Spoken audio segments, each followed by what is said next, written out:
जी हाँ, आपके लिए काफी इंपॉर्टेंट न्यूज है, काफी इंपॉर्टेंट अपडेट है। चाहे आप 9th स्टैंडर्ड में हो, 10th स्टैंडर्ड में हो, 11th स्टैंडर्ड में हो या 12th स्टैंडर्ड में हो, देखिए इस साल तो आपको इसका असर नहीं देखने के लिए मिलेगा, लेकिन ये चीज है जो आप हर जगह देखेंगे। ठीक है, हर जगह यही चीज जो है छाई हुई है। देखिए, जब हम बात करते हैं कि बोर्ड एग्जामिनेशन के बारे में, तो बोर्ड ने देखिए इसका हमें अंदाजा पहले से मिल गया था, अंदेशा पहले से मिल गया था जब न्यू एजुकेशन पॉलिसी 2020 में उन्होंने लागू की थी।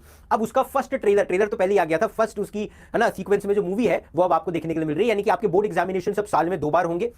इस साल जो बच्चे चाहे 10th में या 12th में, देखिए बोर्ड बच्चा 2 ही साल देता है, या तो 10वीं में देता है या 12वीं में देता है। तो इस साल जो बच्चे 10th और 12th में, उनके ऊपर इतना ज्यादा असर नहीं पड़ेगा, क्योंकि इस साल से नहीं, देखिए इसके ऊपर भी और अपडेट्स आएंगी, पर मेरा मानना है अगली साल से ये जो है इंप्लीमेंट होगा। खैर, तो जो खास तौर पे जो बच्चे 9th और 11th में है और जो 10th और 12th में, वो भी सुन लीजिए, board exams to be conducted twice a year. मूल बात अगर मैं आपको बताऊं तो बोर्ड एग्जामिनेशन साल में 2 बार होगी। आपको चॉइस दी जाएगी कि दोनों में से एक बार बोर्ड एग्जामिनेशन हुई, 6 महीने में 2 बोर्ड एग्जाम्स हुए, एक बार आपका 85% आया, एक बार 93% आया, तो आप दोनों में से चूज कर सकते हैं कि मुझे मेरे कौन से बोर्ड एग्जामिनेशन का स्कोर आगे लेकर के जाना है। So board examination will be conducted twice. ये टाइम्स ऑफ इंडिया का आर्टिकल बहुत अच्छा है, क्योंकि यहां पे लाइन से दिया है, in sync with the national, यानी कि नेशनल एजुकेशन पॉलिसी जो निकाली थी, इन सिंक विद दैट, उसी से मिला जुला के ये नेशनल करिकुलम फ्रेमवर्क, नया फ्रेमवर्क निकाला है सीबीएसई ने, जो बताता है कि बुलेट पॉइंट्स आप देखिए, board examinations to be conducted twice a year, students will be allowed to retain the best score. 2 बार साल में बोर्ड दीजिए। ऑफ कोर्स पूरा सिलेबस नहीं पढ़ना होगा, सिलेबस आपके लिए कट शॉर्ट किया जाएगा। साल में अब आपको 2 अटेम्प्ट मिलेंगे बोर्ड एग्जामिनेशन में, कि अगर आपका एक अटेम्प्ट अच्छा नहीं हुआ तो दूसरे अटेम्प्ट में आप अच्छा स्कोर करके चूज कर सकते हैं कि दोनों में से कौन सा स्कोर आप चाहते हैं एज अ बोर्ड स्कोर आपके लिए कंसीडर किया जाए। दूसरा, board exams will assess understanding, achievement of competencies, than months of coaching and memorization. This is something that even I have been doing in my lectures a lot of times. It doesn't matter what is written, what really matters is how you write it. क्या लिखा गया है ये मायने नहीं रखता, आप उसको कैसे लिखते हैं सोशल साइंस में मायने रखता है। तो बेसिकली उसका जिक्र यहीं पे किया है कि देखिए आप बोर्ड एग्जाम अब रोट रनिंग पे नहीं, आप कितना कॉन्सेप्ट समझ सकते हैं उसके ऊपर आएगा। खैर, महत्वपूर्ण बातों पे चलते हैं। Choice of subjects in classes 11 to 12 will not be restricted to streams। पहले ऐसा होता था साइंस ले लिया, फिजिक्स केमिस्ट्री मैथ्स पढ़ना ही बच नहीं सकते, उसमें बायो पढ़ना है, सीएस पढ़ना है, हिंदी पढ़ना है, वो आपके ऊपर है। अभी क्या है कि चॉइस ऑफ सब्जेक्ट स्ट्रीम के हिसाब से नहीं होगा, students to get flexibility to choose, कि मैं एक साइंस का स्टूडेंट हूं लेकिन मेरा साइकोलॉजी में या पॉलिटिकल साइंस में इंटरेस्ट है, तो एक सब्जेक्ट मेरा ऐसा होगा जो मेरे कुछ कोर सब्जेक्ट्स होंगे। ऐसा नहीं है कि साइंस में मैं मतलब 3 सब्जेक्ट ह्यूमैनिटीज के पढ़ रहा हूं और एक ही सब्जेक्ट साइंस का पढ़ूंगा, ऐसा नहीं है। साइंस में मेरे कुछ कोर सब्जेक्ट्स होंगे, बट अपार्ट फ्रॉम दैट बाकी सब्जेक्ट्स मेरे कौन से होंगे ये मैं खुद चूज कर सकता हूं। पहले जैसी रिजिडिटी नहीं होगी कि नहीं ये 5 सब्जेक्ट तो आपको पढ़ने ही पढ़ने हैं अगर आपने साइंस लिया, ये 4 या 5 सब्जेक्ट तो आपको पढ़ने ही पढ़ने हैं कि आपने कॉमर्स लिए। There will be rigidity in some important subjects, but apart from that कई सब्जेक्ट्स आप खुद चूज कर सकते हैं। ये फ्लेक्सिबिलिटी 11th और 12th के स्टूडेंट्स को मिलेगी अगेन, ठीक है, क्योंकि 10th के बाद ही आप स्ट्रीम सेलेक्ट कर सकते हैं। Additionally text books to be developed, अब एक नई तरीके की टेक्स्ट बुक्स, अब इसमें अंदेशा ये आ रहा है, ये हमें पता नहीं है, देखिए नए चैप्टर्स आएंगे या पुरानी टेक्स्ट बुक में चेंजेस करके आएंगे, पर 2024 में आप जो 2023 में चाहे 10वीं का एग्जाम दोगे बोर्ड का या 12वीं का, आप लोग सुरक्षित हो, आप डरो मत, आपके लिए जैसा चल रहा था वैसा ही चलेगा। ठीक है, जो बच्चे अगली साल बोर्ड के लिए देंगे उनके लिए नई किताबें जो है सीबीएसई रिलीज करेगा, ठीक है, इन सिंक विद एनसीईआरटी, नई टेक्स्ट बुक्स बनाई जाएगी for the academic session 2024 to 25। तो अगली साल आपको नई किताबें सीबीएसई की देखने के लिए मिल सकती है।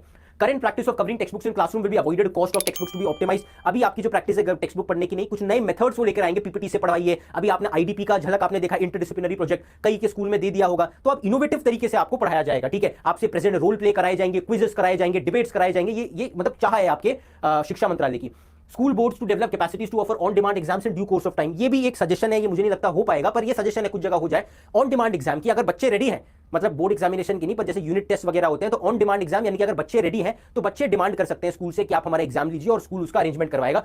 Board exam test developers educators to go through, अब जो बोर्ड का आपकी चेकिंग करते थे उनसे भी कहा जाएगा कि अब कोई भी नहीं चेक कर सकता। पहले भी कोई भी नहीं करता था, हाईली क्वालिफाइड टीचर्स होते थे, पर अब कह रहे हैं यूनिवर्सिटी सर्टिफाइड कोर्सेस होने चाहिए, जो इंडियन यूनिवर्सिटीज हैं उनके सर्टिफाइड कोर्सेस होने चाहिए, स्पेशल कोर्सेस होने चाहिए, तभी आप पेपर चेक कर सकते हैं। ठीक है, इसके अलावा एक और चीज देखो ये भी देखने के लिए मिलती है कि वो उन्होंने कुछ लैंग्वेज के बारे में भी कहा था कि है ना, will need to study, है ना। The new curriculum also stated that class 11th and 12th students, 10वीं की बात नहीं कर रहा, जब 11वीं 12वीं में जाओगे, जब स्ट्रीम सेलेक्ट करना होता है, उसमें एक हमने देखा फ्लेक्सिबिलिटी आपको मिलेगी। दूसरा, will need to study 2 languages of at least 1 language must be an Indian language, ठीक है, एटलीस्ट, यानी कि दोनों लैंग्वेजेस, देखिए एटलीस्ट का मतलब होता है कम से कम।